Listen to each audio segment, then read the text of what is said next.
já agradecendo a doutora Mariana, convoco o nosso colega procurador do município do Rio de Janeiro, mestre e doutor em Direito Civil pela UERJ e professor de Direito Civil do IBMEC Rio, o professor doutor Vitor Wilcox, que nos brindará com o tema responsabilidade civil e seguro como instrumentos de reparação em casos de desastre.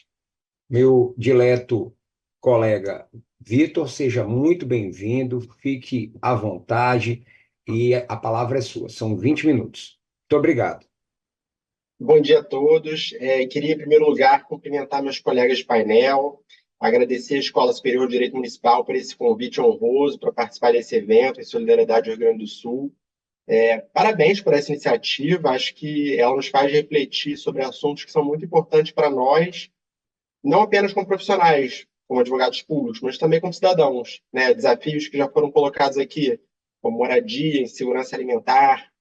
Eu tenho acompanhado as notícias também com grande consternação, e eu acho que nesse momento é muito natural que nós, advogados, a gente queira pensar nos instrumentos, nos remédios jurídicos de que a gente dispõe para tentar pensar em uma resposta eficiente para essa tragédia e evitar que as pessoas fiquem desamparadas.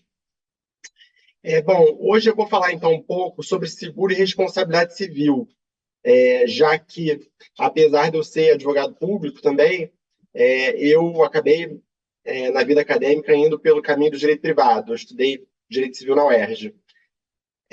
Mas, ao mesmo tempo, eu confesso que a ideia de tratar desses dois temas em conjunto, ela também veio muito da minha experiência como advogado público. Nas ações indenizatórias movidas contra o poder público, é muito recorrente aquela defesa, né, no sentido de que, olha, o Estado, a União, o município, ele não é segurador universal, ele não responde por tudo. E eu fiquei pensando, será que a responsabilidade do segurador é tão mais ampla assim? E resolvi colocar isso para vocês hoje. Tanto o seguro quanto a responsabilidade civil são instrumentos vocacionados para reparar danos.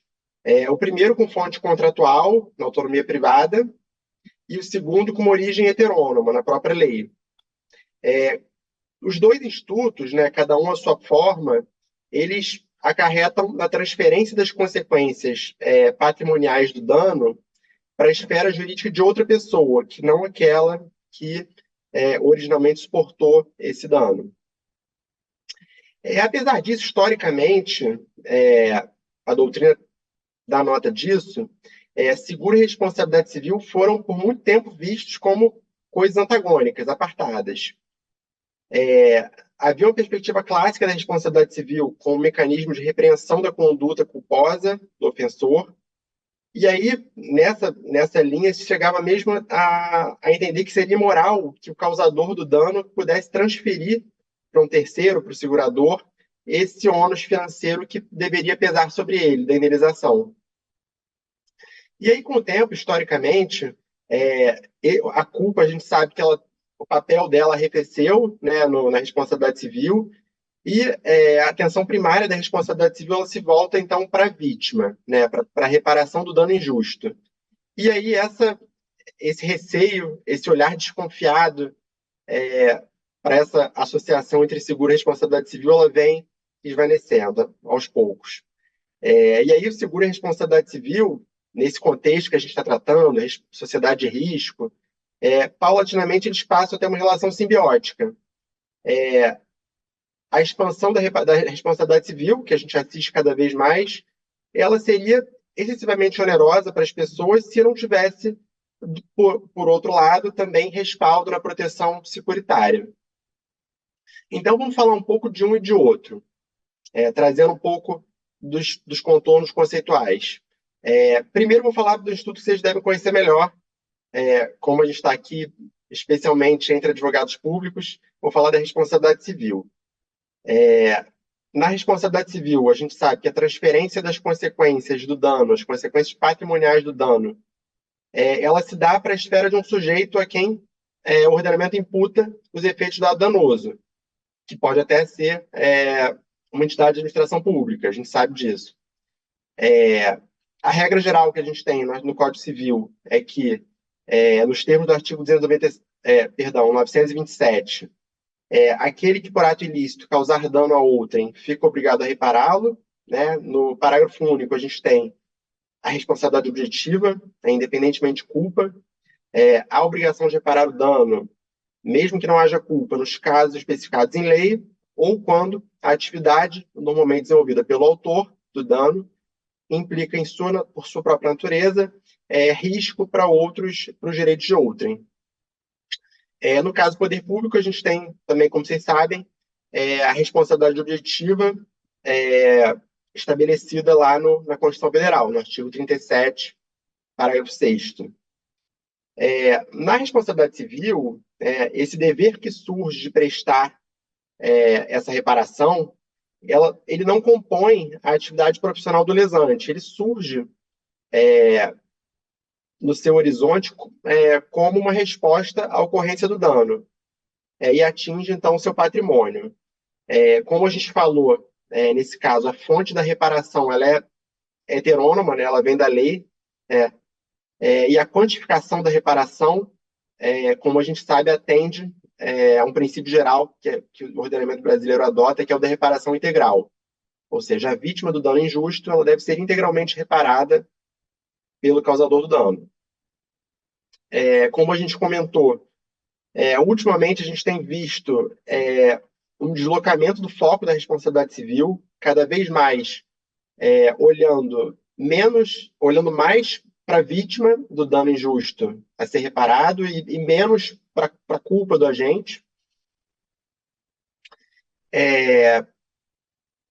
Então, a responsabilidade civil ela tem esse objetivo precípuo de reparar a vítima do dano injusto. Mas, além disso, na doutrina também se discute se ela poderia ter outras funções, dissuasória, preventiva. E aí, vou citar também alguns enunciados do CJF, das Jornadas de Direito Civil, trazendo alguns entendimentos que são bastante controvertidos na doutrina, mas que, de certa forma, colocam a questão para a gente, né? Um deles, que é o 379, ele coloca que pode haver também uma função punitiva, pedagógica na responsabilidade civil. Isso é bastante controvertido. Vou fazer esse disclaimer aqui rapidamente. Não vou ter como aprofundar o tema, mas só queria registrar. E o enunciado também 446 do CJF, ele também coloca que a quantificação da indenização também deve levar em consideração a prevenção, o interesse da sociedade. E esses vetores eles se colocam especialmente quando a gente está tratando de fenômenos como esses, desastres naturais. Nesses casos, eu acho que a responsabilidade civil ela tende a funcionar como um instrumento de reparação quando se conseguir vincular, em matéria de causa, efeito, os danos a uma determinada conduta culposa ou uma atividade socialmente perigosa desenvolvida por um agente. Sem dano, sem nexo causal, evidentemente não há responsabilidade. Exemplo, falando em tese, não estou dizendo que tenha sido esse o caso, mas imagina que um determinado agente é responsável por operar um sistema de drenagem que veio a falhar num evento de uma inundação, né, uma enchente. Nesse caso, se poderia pensar numa atribuição de responsabilidade.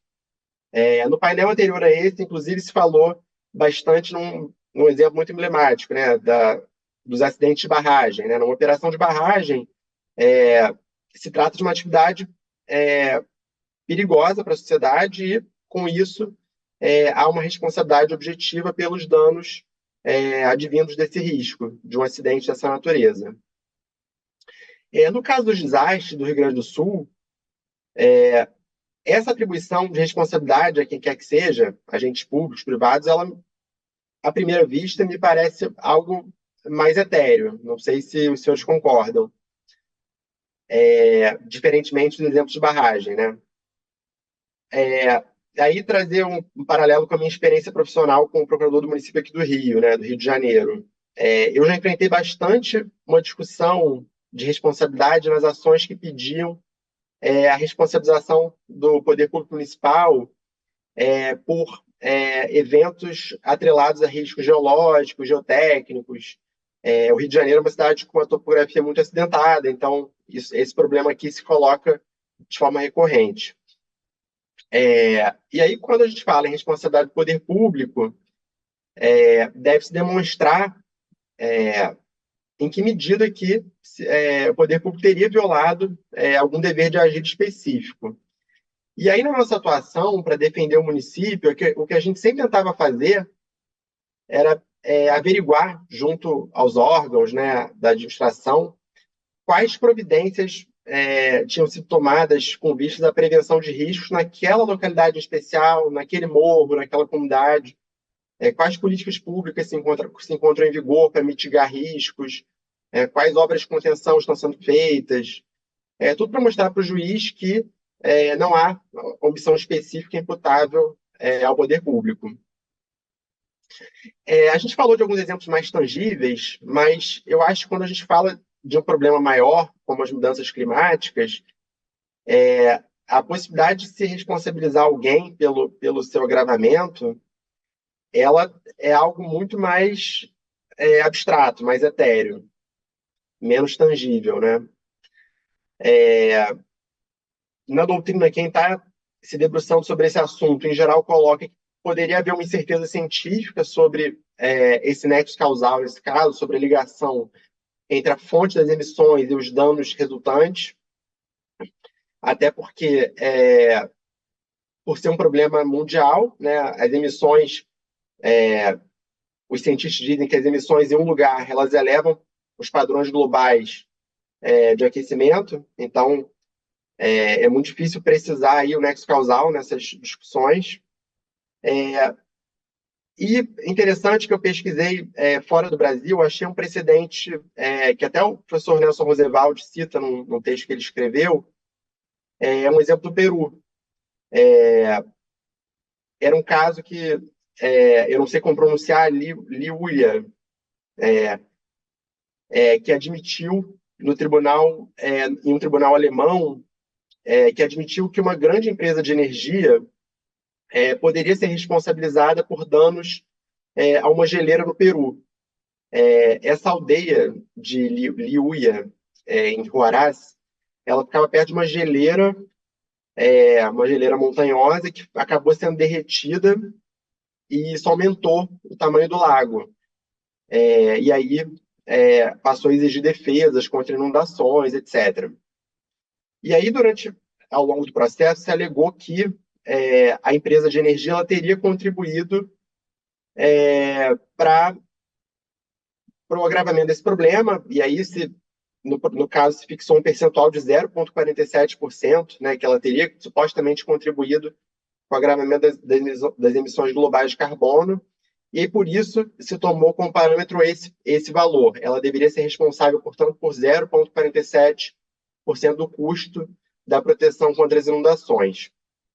E aí, a doutrina relata que o Tribunal Estadual primeiro julgou improcedente o pedido, porque argumentou que, justamente voltando ao problema do nexo causal, né, que sustentou que não haveria uma cadeia causal linear,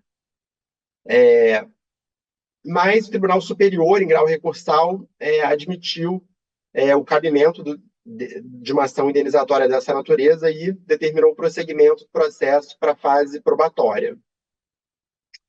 No tocante a essa ameaça de deslizamentos de terra, para se aferir justamente qual teria sido a contribuição exata da empresa de energia.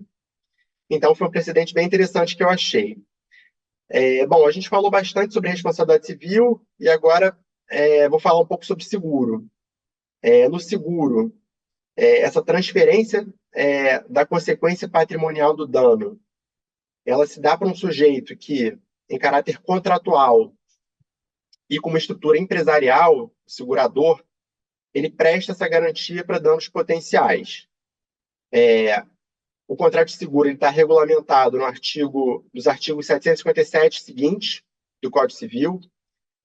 O contrato de seguro é o contrato pelo qual o segurador se obriga a garantir o interesse legítimo do segurado contra riscos ou riscos predeterminados. É uma forma de dispersão ex ante do risco por meio de uma atuação profissional do segurador, como eu coloquei. E aí há uma técnica, né, por meio da qual o segurador emprega métodos estatísticos, estimativa, e ele provisiona qual montante vai corresponder àquelas perdas que ele espera sofrer na sua carteira. A soma desse prêmio pago pelos segurados, ela é recolhida ao fundo mutual e aí vai permitir cobrir as perdas esperadas, porque nem todos os segurados vão sofrer sinistros. E aí nisso consiste a mutualidade tão importante para a operação de seguros. Aí, como a gente viu, a fonte da reparação aqui, ela, diferentemente da responsabilidade civil, ela é um ato de autonomia privada. No âmbito de um contrato, o segurador se compromete a arcar com esse risco, suportando essas perdas econômicas. E aí nisso reside um aspecto fundamental do contrato de seguro, que acaba gerando muita controvérsia prática. O contrato ele deve delimitar quais são os riscos que o segurador está cobrindo ou não. Como todo ato de autonomia privada, o seguro também não escapa a um controle valorativo do intérprete, a incidência da principiologia contratual.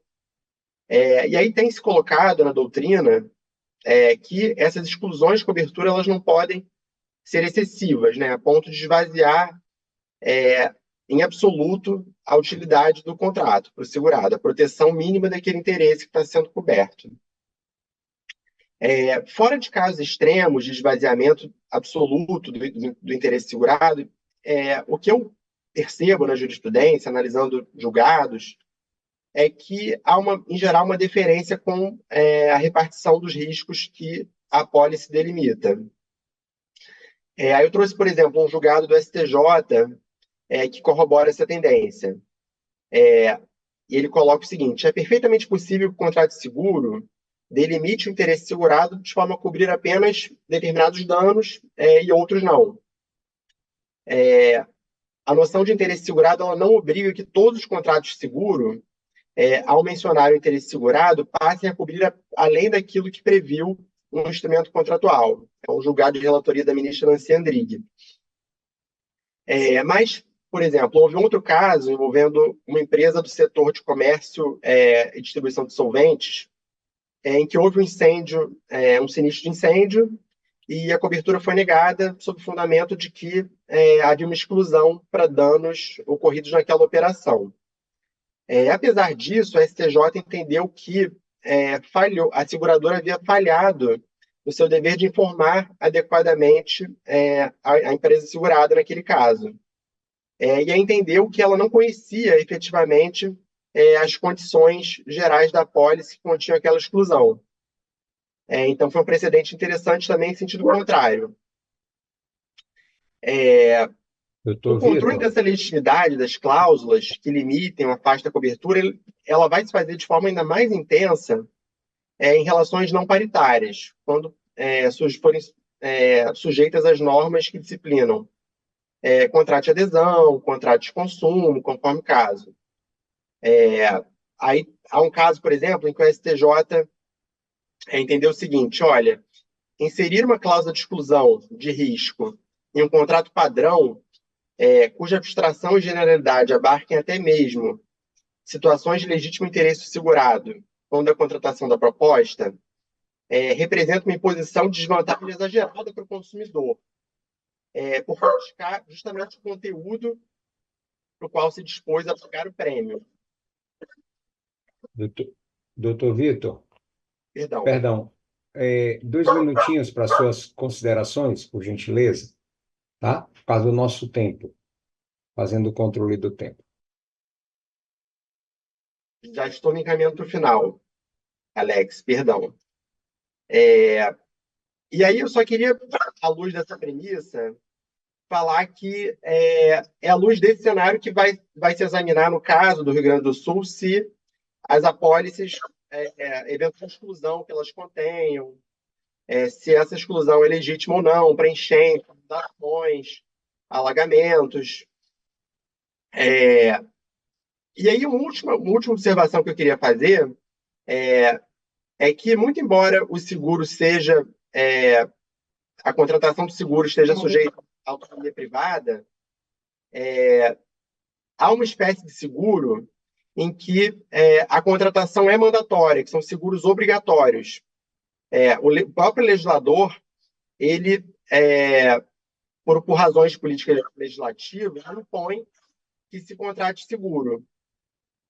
E aí há uma grande discussão aí de lei ferenda, né, sobre a possibilidade de ampliação dessas hipóteses também para abranger situações de danos climáticos, justamente para evitar o desamparo dessas pessoas, dessas vítimas.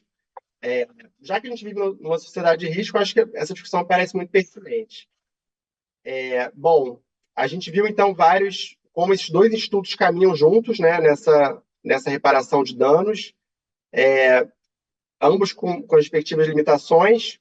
Queria agradecer mais uma vez o convite, Alex, Lilian também, e aos demais que compõem a SDM, e agradecer a todos pela atenção. Muito obrigado. Nós que agradecemos, doutor Vitor. Ao longo dessa mesa, estamos observando, assim como no anterior, a participação de membros da advocacia pública, o quão importante é termos uma advocacia pública ativa, incisiva, colaborativa, mas, sobretudo, feito por pessoas, profissionais extremamente qualificados que podem contribuir para uma vida das pessoas melhor, né? Cada um na sua seara, federal, estadual e municipal.